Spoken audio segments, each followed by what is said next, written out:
Yeah, it definitely has no oil in it then. Boy, I hope it's not lock top. More breaking news! I was very disappointed to see this.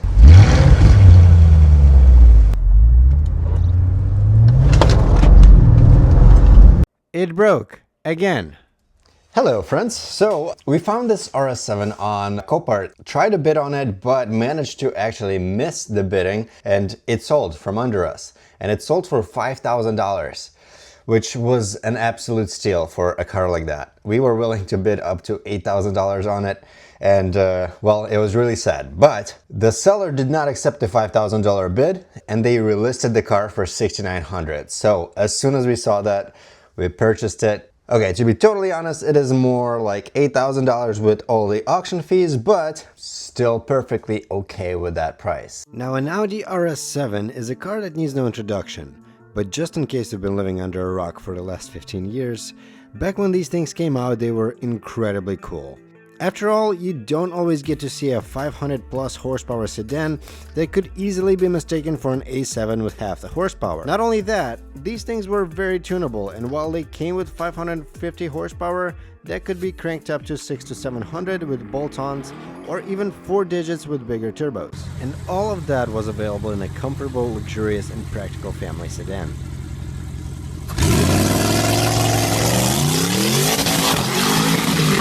For people like myself who have been obsessed with Volkswagen Audi Group vehicles, the RS7 is the best high-performance daily, second to none, except my absolute dream car, the RS6 Avant, which only came to the States after 2020 for the next generation of this platform. So I can't afford one just yet, and for now we'll settle for a crashed RS7, which currently sits way too low with deflated or damaged air suspension and will not clear these ramps without causing more damage. Okay, the battery is completely dead, and chances are we do have a blown pyro fuse, but boy, I'm excited. The pyro fuse should be somewhere in here. If we can bypass that, that would be very good, but for now, let's try and give this thing power so that I can properly open the trunk and not do this from the back seat. There we go. We got some beeps. But I'm not seeing any oil leakage, so I don't know. Unfortunately, I don't think these have a dipstick, so I can't check if it's got oil. To try and increase the clearance a little bit, we need to get rid of the cracked wheel and flat tire. This does look like oil lines, so pretty sure this is the oil cooler. Yeah, it definitely has no oil in it then. Boy, I hope it's not lock top, because I replaced the front cracked wheel with one of the rear wheels and then just put a Mercedes wheel onto the rear. That's so scary. Keep it going. A little bit this way, boss. A little bit, a little bit, a little bit. Keep going, keep going. Keep going, keep going. Yeah.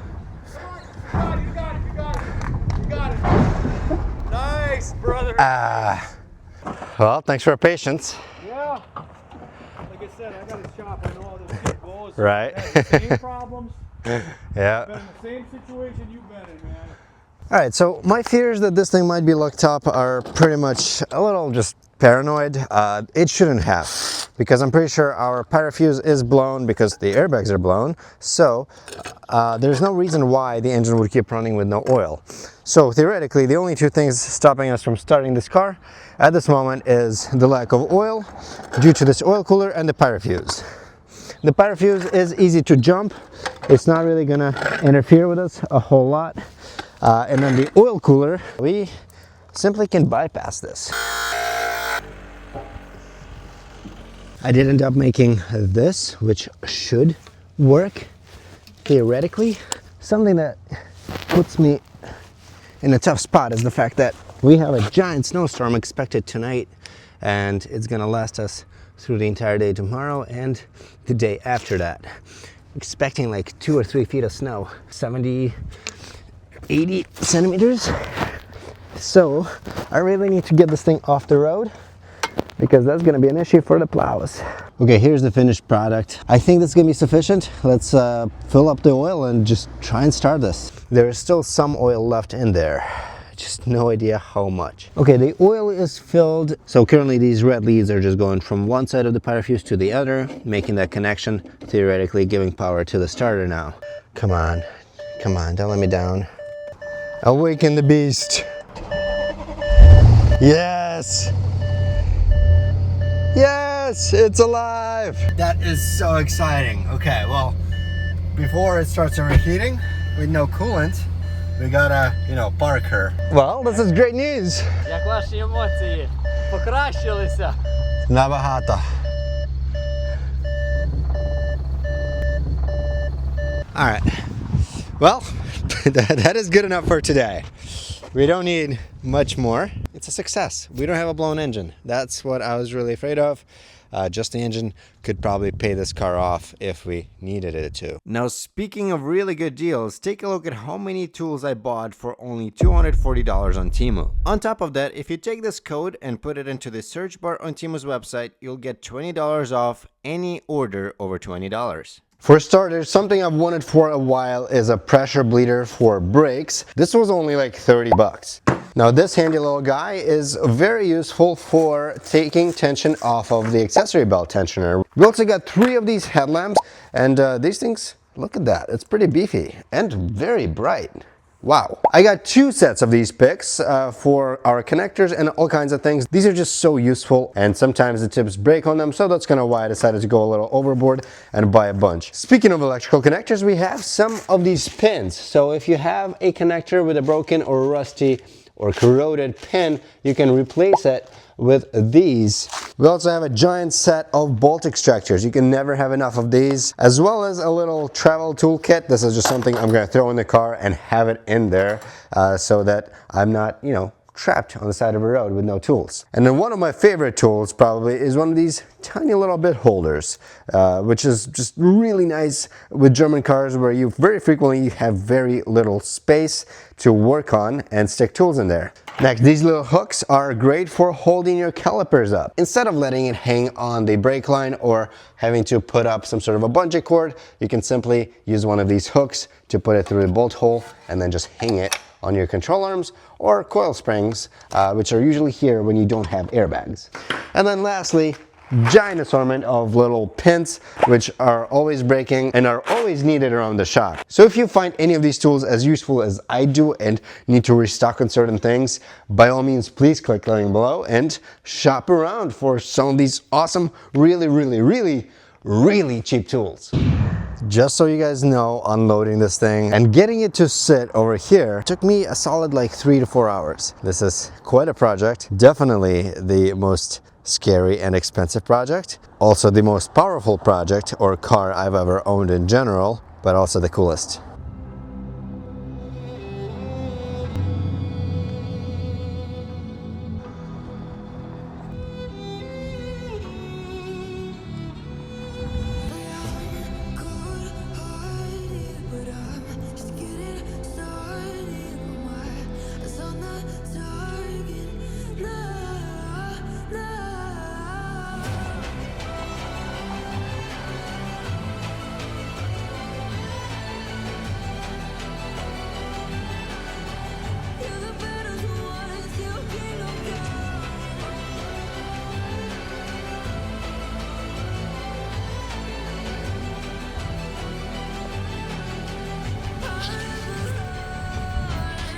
Right, so it is now the very next day, and as you can see, the scene is a little different.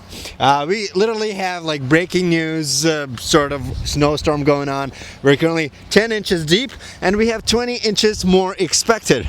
So I'm kind of trying to, sort of kind of keep up with the snowfall and keep the sidewalks clean and just keep the area accessible.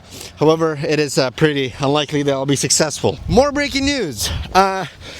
Broken RS7s are very expensive. I ended up doing a little bit of research. You know that little oil cooler that was right here? That thing is $1,400 on eBay for an oil cooler. I guess they are specific to the this RS7, RS6, S8 engine. The S6s and S7s don't have it, so they get away with charging ridiculous amounts for that oil cooler when it's used. $1,400 is for a used unit off of a different car. So, yeah. This bumper, $2,000. These fenders, I actually don't know if they're even for sale. Luckily, this one is supposedly fixable. It doesn't look too bad. A little bit of a dent, we can handle that. Each one of these wheels is $700. Don't even want to think about the tire. The core support, $1,000. The radiator with condenser and fans, $2,000. So long story short, this was a very emotional purchase. I didn't do a lot of research, I just kind of dove in. Which, to be totally honest with you, I'm okay with. Like, I anticipated this being like a very, you know, it's a YouTube project. That's exactly what this is. It's a YouTube project, which might not make a lot of sense financially, but it'll be it'll feel really nice in here when it's done. Now, I wouldn't have been in this situation if I used Partsify. I'm really proud and excited to announce that Partsify and I have become, you know, I kind of joined their team. If you're into rebuilding cars, if you're considering rebuilding cars, if you own a dealership like me, or just kind of rebuild every now and then a little project for the soul, just like this one, Partsify is going to be a great tool to add to your buying experience. All you have to do is copy your Coparts or IAA link of the insurance auction vehicle you want to buy and paste it into Partsify search. And what that's going to provide is a list of all the parts on the exterior that need to be replaced, how much they cost brand new. It'll give you part numbers and links to eBay listings of the used parts and sum up the general idea of what to expect for all the repairs, including labor such as bodywork and paint. Use the link below to find out more, and don't forget to use my code for 30% off. Now, as far as this absolutely super cool RS7 goes, well, it's gonna be an RS7 on a budget. I mean, there's gonna be a lot of you just absolutely hating on me in the comments, but those of you who are reasonable, well, you'll know that I wouldn't have bought this car on Copart if I wanted something to be, you know, normal value.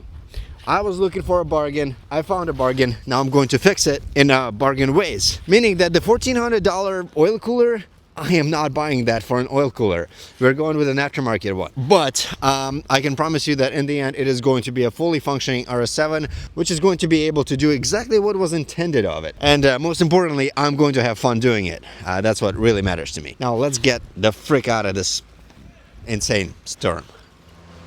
Alright, we managed to get ourselves unburied from the snowstorm and also managed to get the RS7 up on the lift, and Volvo even removed some of the front end parts like the headlights and the bumper, just so that we get a good look at what it is that we're dealing with, what it is that we need to order to make this car at least mobile around the lot. So how bad's the damage? What do you guys think? Well, first of all, I keep getting amazed by how expensive parts are. Luckily, there are some things that are not specific to the RS7, such as this aluminum crash bar along with the bracket behind it. So this is available on A7s and S7s, so it's pretty cheap, 100 something, maybe $150.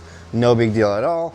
But things like the oil cooler, radiators, and basically everything that has to do with cooling is specific to the RS models, meaning that it is very, very, very expensive. Right here we have some confusing wiring for our cooling fans, and here is the side that connects to the fans, and this is the side that connects to the car. And for whatever reason, I'm only seeing the positive cables that would go to each of these, but not the ground negative cables going from the fans, which I imagine have to be grounded somewhere to the frame.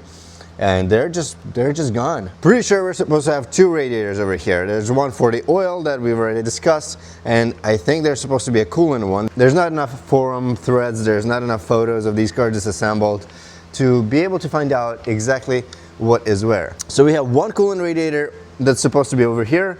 We have the main coolant radiator, right in front of which is another radiator, as well as, believe it or not, what I think is another two radiators for coolant on the driver's side. So if all of my assumptions are correct, this car has not one, not even four, it has 5 coolant radiators. I did know that they have a specific cooling system, but didn't know that it was 5 coolant radiators. We also have suspension damage. Luckily, the suspension more or less the same between A and S models, meaning that we don't have to buy RS specific control arms. So we have At the very least, 2 broken control arms. We have a broken strut. We might as well replace 2 of the upper control arms because those likely got slightly, you know, tweaked. We don't know for sure, but it's probably better to be safe than sorry. Now there is more. There's more to this car.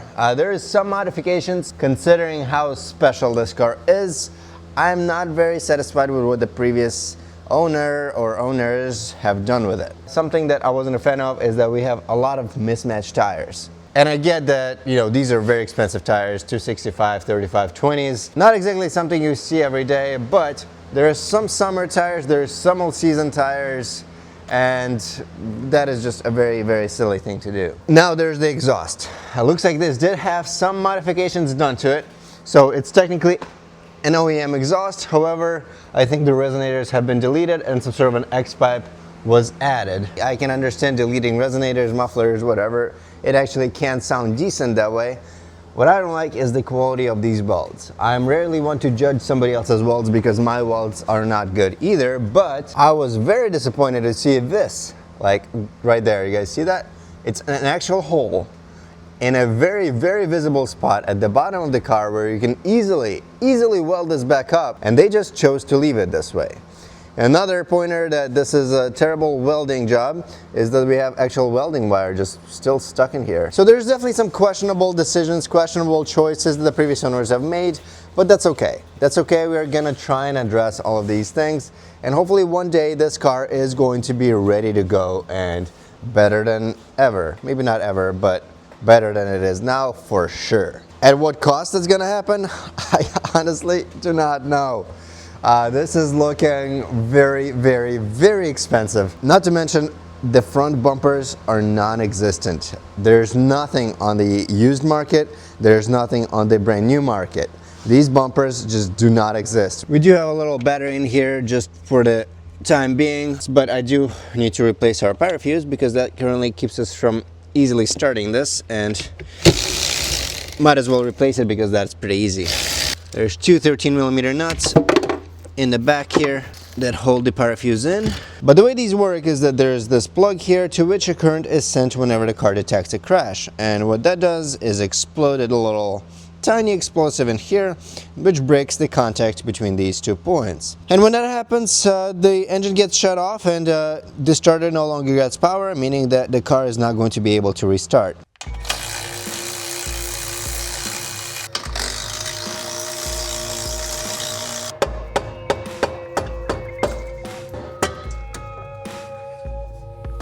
There we go. Okay. Yep, there we go.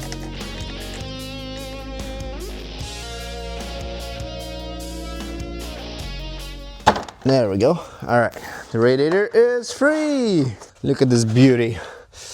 Yeah, I can't even imagine how hard it would be to do anything on this engine. All these little vacuum lines, valves, all of this can break, and for you to get to those, you need to do all this work. That needs to be replaced, and I think that goes to its own little radiator on the passenger side. So that's what we're missing. But can't lie, this looks very cool. Just so crammed in there. They did their absolute best to squeeze in as many things as they could into the limited amount of space that they had. But I'm also really surprised by how little accessories are on this engine. All we're looking at here is the alternator, there's the tensioner, and this kind of looks like an idler pulley, but also could be water pump. But honestly, looking at this front end, we're not looking at anything catastrophic. The fact that nothing on the engine itself got touched is great. We need a AC condenser, we need the main radiator. We also obviously need these tubes. Looks like this one got either cut off or ripped off. Radiator support, this little hose. Something I'm pretty excited about is the fact that our fans seem to be perfectly whole, not a single crack in any of these plastics. I think we dodged a bullet. So it has been a few weeks now, and we have a little bit of progress. Really not a lot, but there is progress. And the progress is that we bought a whole lot of parts, and hopefully today this car is going to be a little more drivable. Now, unfortunately, not all parts were found, not all parts have been delivered. There's one part in particular that still needs to come from Germany because they were just not for sale anywhere else, and it's gonna be a brand new part from official dealer. And then of course there's the issue with the bumpers. So when I had found some bumpers and they were, you know, $2,000-3,000, turns out that they were for the facelift version of these cars, meaning years 2015 and newer. And this here is a 2013, and 2013 as well as 2014 has its own front end, meaning that the headlights, bumper, and even the hood were redesigned, and only those are available, the newer versions. And there's not a single bumper for sale for one of these, which makes my life much harder, because if I can't even find a part, regardless of how expensive it is, I can't buy it. So we're gonna be driving around with a broken, very broken bumper for quite some time. Now, one of the options, if no bumpers, completely no bumpers pop up for sale, it would be to just fully replace our entire front end with the facelifted version, which would be pretty cool. Just really expensive. Not to mention that we would need to find the headlights, which are like $1,000 each, and the hood, that would probably be roughly the same amount. Definitely not an ideal situation to be in. And then another really annoying thing about this car is that it is such a pain in the ass to lift. This car is so low that the lift arms can't even fit under it, meaning that I always have to jack the car up a little bit to get these under there. And while we're here, the one part that we're waiting for to come from Germany is these aluminum tubes for our auxiliary radiator for the coolant. That's what these are going off to. But I've got to say, it's been torturous to watch this car sit in the lot, knowing that I haven't driven it yet, that I really want to, and I can't, because I just honestly don't really know what to expect out of this thing. It is by far the highest performance car I've ever had. So needless to say, I am very excited to get some work done here. I think we might as well start with our suspension damages, because currently that's causing the most drivability issues. In fact, it's causing further damage to our fender, which may already be past its saving point. And guess what? RS7 fenders are not cheap, because they're 2 centimeters wider than S7 and A7 fenders. So we have all of the control arms for this side, as well as the air strut. That is also getting replaced, because I'm assuming that's where the leak is coming from, and that's why we're all slammed down, because there's no other suspension damage on any other corner. So this has to be the issue. Plus, I did notice quite a bit of fluid leaking out of this strut. It's like really wet, so all of that hydraulic fluid is leaking out. Now this top pinch bolt here, there's basically legends about these bolts. Audi has been using this mechanism or system for many years, starting with potentially even before 2000s models. They've had this pinch bolt in here, which very commonly gets incredibly seized up, so we're doing our best to lubricate this guy and see if it's going to come out at all. Just removing this nut usually is not an issue. There we go. But then it's the length of this bolt and the fact that this knuckle is slightly flexible is what can cause this bolt to seize up. Spin it over by hand. Oh yeah, that spins like butter. Perfect. Sometimes these control arms are the thing that holds it down. So a few taps on these might loosen things up. Apparently this bolt did decide to give us a little bit of a complication, but honestly, I'm not gonna focus on this for now. I would rather worry about unbolting the other side of the control arms, because that's going to take off some of the tension off of these joints and potentially will allow them to move around a little bit within the knuckle and let us take this out with less risk. Because snapping this bolt would make this a much worse ordeal than what we signed up for.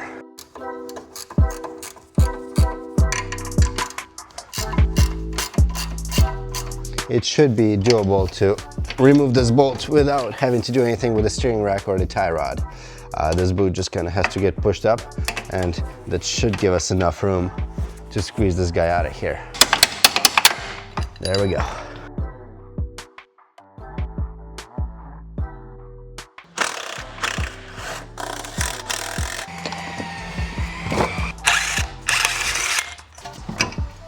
All right. Excellent. Okay, things are starting to move. Things are starting to come free. Come on, come on.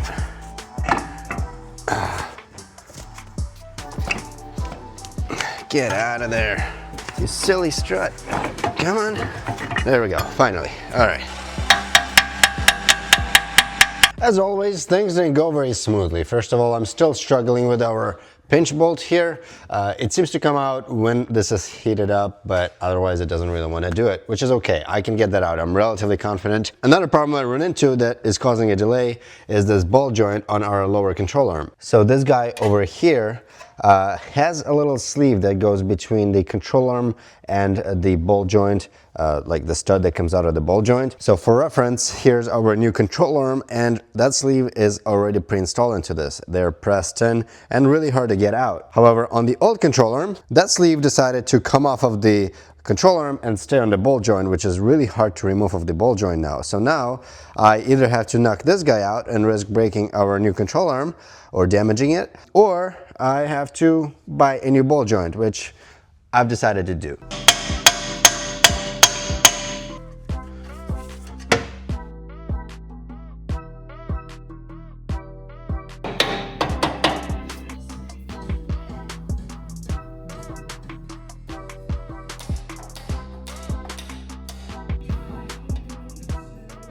Okay, all of our new parts are now officially installed, and all I have left to do is to tighten down all of our bushings, which needs to be done with the suspension compressed in its right height position. That way you prolong the life of the bushings as long as possible, otherwise they just get a lot of unnecessary strain on the rubber, and that ends up cracking and breaking way too quickly. So the way I like to do this is to just stick one of these guys under our suspension, and then simply using the lift to lower down the car up until this is at right height. Sort of kind of get an estimate of what I think it should be. Obviously, currently this is fully decompressed. I'm assuming the wheel gap here should be about 1 inch for a stock ride RS7. So currently we're looking at 19.5. So all we need to do is come down up until we have about 15 inches from the center of the wheel to the edge of the fender. So currently we're at about 17 inches. And that's right about 15, so I think this is going to suffice. So now that all of this is compressed, all I have to do is tighten down all of our bushing bolts, which there is quite a bit of. Let's see. All right, little double check. Got the upper control arm bushings, got the lower control arm bushings, got the strut bushing, and the sway bar. I think that's it. Everything seems to be tightened now. Yeah, you're good. Suspension is all set. Obviously we'll need a wheel alignment, but that can wait a little bit. Perfect. Let's move on to our front end, which is getting increasingly more complicated, because I was under the impression that the radiator supports are the same for S7s and RS7s because they do have the same part number. Both of these show the exact same part number, however there's a few little cutouts missing, and I find that a little odd. So now I have to transfer everything from our old radiator support, see what parts we need to order, and from there I can actually start putting this all together and reinstall it back on the car. And right here is my solution for our $1,300 used OEM oil cooler. So we have a brand new China oil cooler, which honestly is, I think, sturdier than the stock one. It'll save us some money, a lot of money. But it's going to be a lot more complicated to mount this up because obviously all of the mounting is very different. The thing is that this guy here itself is super expensive, and then we would need to get both of the lines going into it. I've only found one of them, and that was $200. So the other side is not even available for sale. Nobody has it, and when they do, that's probably going to be another $200. So it is completely unreasonable to do this guy for a total of $1,600 when I can do this for $100 and spend some time on fabricating new mounts and just coming up with a way to make this work reliably. Something I already did was come by a local welder who welded up these 10AN fittings onto our OEM lines that I just took off that were broken, you know, past this point. And now we can take the AN lines that came in the oil cooler kit, bolt right up to this, allowing us to run this oil cooler. Easy enough. So I paid 120 bucks for the welding and the bungs themselves, and 100 bucks for the oil cooler, plus or minus 20. So looks like we're gonna be all in at I don't know, $300 max. Of course, I am gonna spend about a day, if not more, trying to design a way to mount this, but that's okay with me. I would rather spend a day than spend an extra $1,000. And I know there's gonna be a lot of purists out there that are gonna be losing their mind about this, and I don't care. Just kidding, I do care. I am sorry I disappointed you, but we're trying to be feasible here. Like, I'm trying to do this on a budget. If I wasn't trying to do this on a budget, I would have bought an RS7 from a dealership, not Copart. So the OEM mounting would look like this. This bracket goes on these studs coming out of the frame rail, and the oil cooler would sit on rubber grommets inside of this, like so, and then this bracket would hold the auxiliary radiator, like so. So these two guys are just sandwiched together and bolted up to the frame. Hopefully I can Frankenstein this with some scrap metal pieces I just have laying around without having to spend any money on new materials, but we'll see how it goes.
While I was fabricating the little bracket, our tubes got delivered, so we should have everything we need to assemble this front end. And here goes our replacement, fresh from Germany. Actually made in Hungary, but apparently they had to ship it from Germany, so that's pretty cool.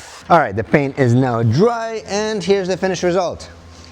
By all means, this is not the prettiest thing in the world. The paint work is absolutely terrible. The welds are okay, they're functional, that's what matters.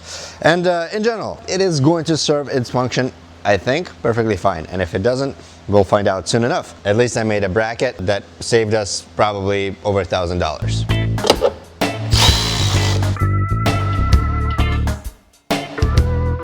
Okay, at this point our oil cooler is finally done. I would like to test if it leaks, so we're gonna fill the oil, let the car run a little bit.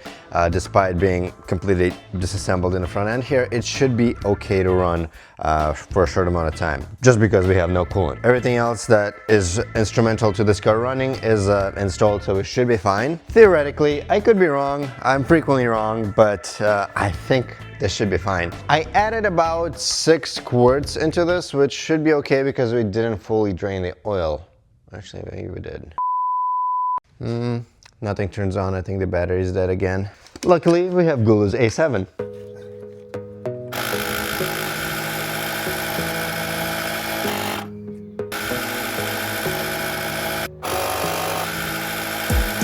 And after inflating all of these tires, we are still at 2 bars. Let's see if we can jumpstart the car after doing all this. And the car of choice for this beautiful task is going to be our Tucson with a very bad engine. And it definitely has a bad battery because I have not gotten around to this project and it's been sitting here for probably close to half a year. It can also lock up at any given moment, so just be aware of that. Hit the boost button.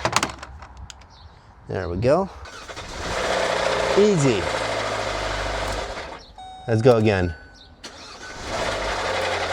Let's go again. Again.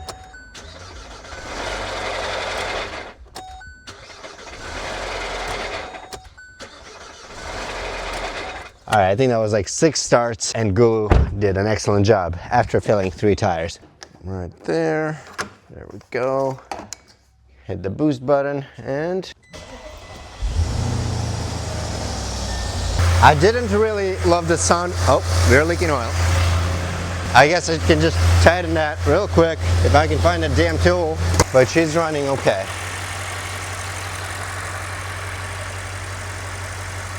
And we checked for an oil leak, so I think we might be good at this point.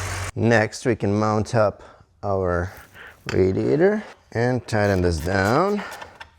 So the location of this is definitely accurate to stock. Because we didn't modify this bracket, these mounting holes are still the same.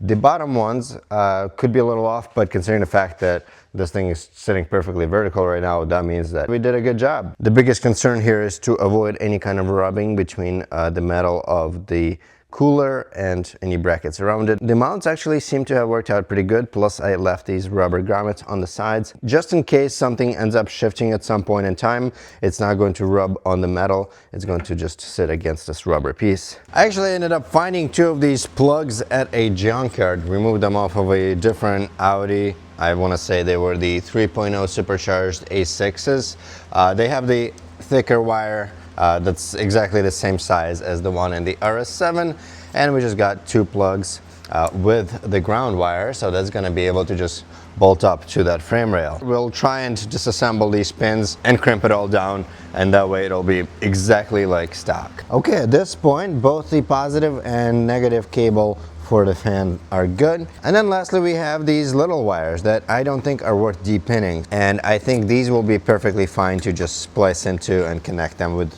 butt connectors or something like that.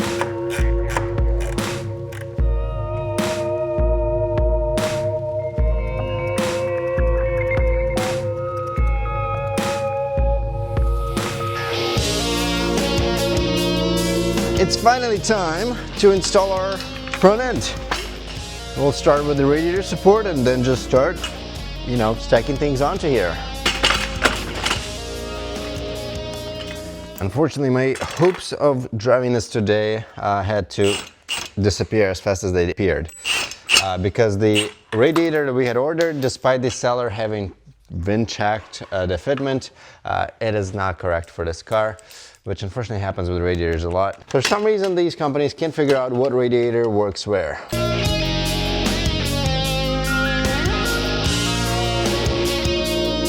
The first radiator I had ordered was incorrect. The second radiator I ordered, they ended up canceling my order after I waited for like 5 days, and then they got back to me and said that they just don't have it available. And finally, for the third time, I ordered a radiator that is in used condition off of a crushed RS7, and this thing looks perfectly fine. It's time to put this thing together, attach the fans and condenser and whatnot, and install it in the car. And only then I'll be able to finally fill the coolant, let this thing warm up, make sure our air suspension works, make sure everything works, and actually let it, you know, get up to temperature. First things first, we mount our fans to the back of the radiator. We just slide into these little mounting clips. Make sure our wires are exactly where they're supposed to be so they don't get caught anywhere. And flip this over. Now on this side, we have our charge cooler. This is what actually routes the coolant into this heat exchanger that cools down the air going into the turbos, or coming out of the turbos, I guess. And this guy simply slides in over here, and then the other side gets bolted down into the radiator. And then the last piece of the puzzle is, man, this thing is pretty heavy, is our AC condenser, which is already installed to the car. I probably should have waited, but oh well. I'll be honest, doing this with a Prius in the background is a little sad, but I gotta do what I gotta do to pay the bills. Hopefully you guys can understand. All right, the AC condenser simply slides into another set of those little clips like we did for the fans. Just like that. Okay, that is where it needs to be. Now it is where it needs to be. And all we have to do is connect our hoses for our heat exchanger, as well as come up with some sort of solution for this little hose, because that needs to be connected to the top of the radiator, but our fitting here got broken in the accident. So now, because I'm a hoarder, I managed to find this little hose and a fitting that's exactly the same as the one that's on the radiator, that I can just install attached to this hose. Both of these are OEM Audi parts off of some vehicle that I had a long time ago. So what I have to do now is disconnect this plastic hose from this T, which will allow us to just slide that new hose on. The only complication is that these plastic tubes, they are shrunk on, so removing them is a little hard because they're not flexible anymore. Now you can heat them up, which does help a little bit, but not really enough. What I like to do is just make a little slit on the side and try and open it up. And now that this is off, we just slide this guy on with a clamp, and looks like this is of pretty much perfect length. All right, and just like that, our coolant system is all in one piece. I think everything is plugged in, everything is connected. We're about to pressure test it, and if that goes well, we're going to be ready to fill in the coolant and let this thing run. All we have to do is take our pump, pop it on, and start pumping. And if it's going to hold pressure, that means we did a good job. Okay, so far it's not holding pressure and it immediately leaks out. So let's go look where. Looks like it's just this fitting over here, which I had installed. I guess my assumption that this was a perfect fit was incorrect. That's okay though, because I have another one that should work better. Yeah, that is much tighter. And tighten it back up. Let's try this once again. Hopefully we have better results. I managed to figure out where the leak was coming from. As you can see, there's a tiny little hole inside of this reservoir, and I honestly do not know if this was me that caused this at some point or if this was there previously. For now, I think I'm just going to try and seal it by simply melting this reservoir just a little bit to the point that this guy seals back up. Theoretically, I think that should have sealed it. Maybe we'll go a little bit on the inside too.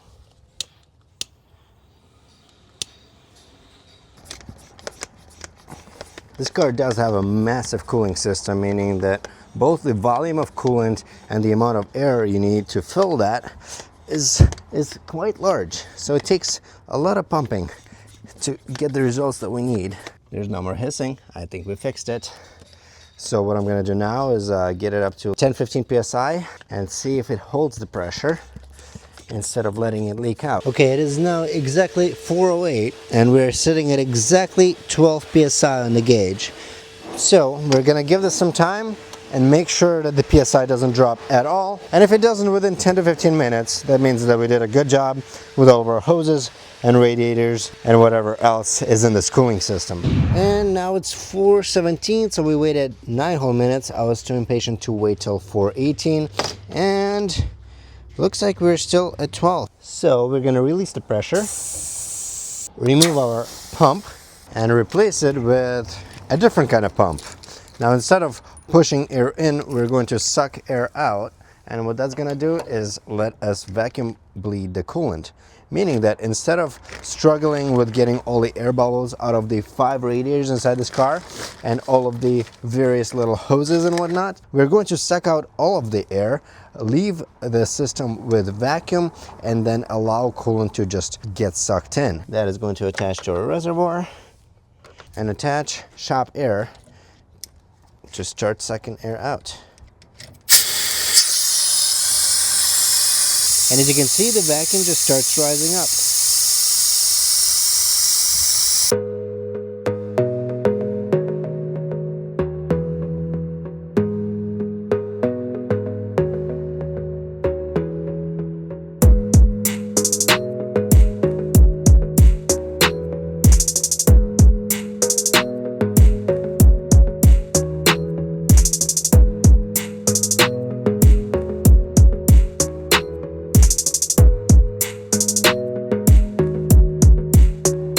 Alright, at this point the coolant is full and I've reinstalled our intake, so theoretically we can let her start up and finally let her work. Let's see how she handles running for, you know, a decent amount of time. We'll run the codes, we'll see what other issues pop up, and if there isn't anything significant, it's going to be time to take her for a drive.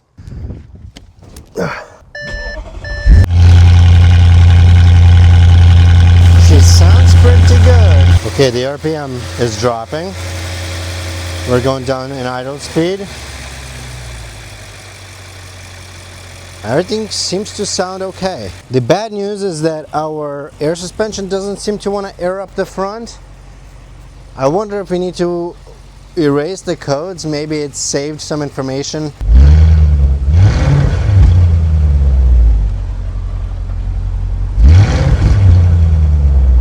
She sounds pretty spicy. I don't mind that. Now let's get the code reader and see if we can, you know, do some diagnosing. We do have 20 codes in our engine. Boy, this is gonna be fun. Although honestly we have a dead battery, so a lot of these codes could just be because of low voltage. So whatever they are, we are going to erase them and then see if anything sticks around, because those will actually be the relevant codes. Oh, I did forget our air suspension was in tire change mode. So now that I turned this off, she might start raising up. We have a bunch of airbag faults. That makes sense. Control unit and steering wheel. That is also because our airbag here is missing. Control module for system. Tire pressure too low. And that's it. Okay. Currently no check engine lights. So that's already good news. But why is air suspension not working? Oh, she's trying. She's coming up. Yes. Okay. Okay, that is a good sign. I really hope that she can stay there. I'm gonna put it into lower mode, which would be the regular mode, and it should be fine. Still not getting coolant heat though. I don't think it's properly circulating, but I think we can take it for a drive as soon as I take care of that leaky rear wheel, because that tire is not holding air at all. I think there's a bunch of dirt trapped in the bead right next to the rim. And let's also put the bumper on just to make her look a little more presentable. The air suspension seems to be holding air fine on all four corners. The coolant seems to be bled, even though we still don't have consistent heat in the cabin. Like I said, we are probably one drive away from making it perfect. I swapped the rear wheel for one of the older wheels, so you know what that means. It's time for a test drive, and I'm so pumped.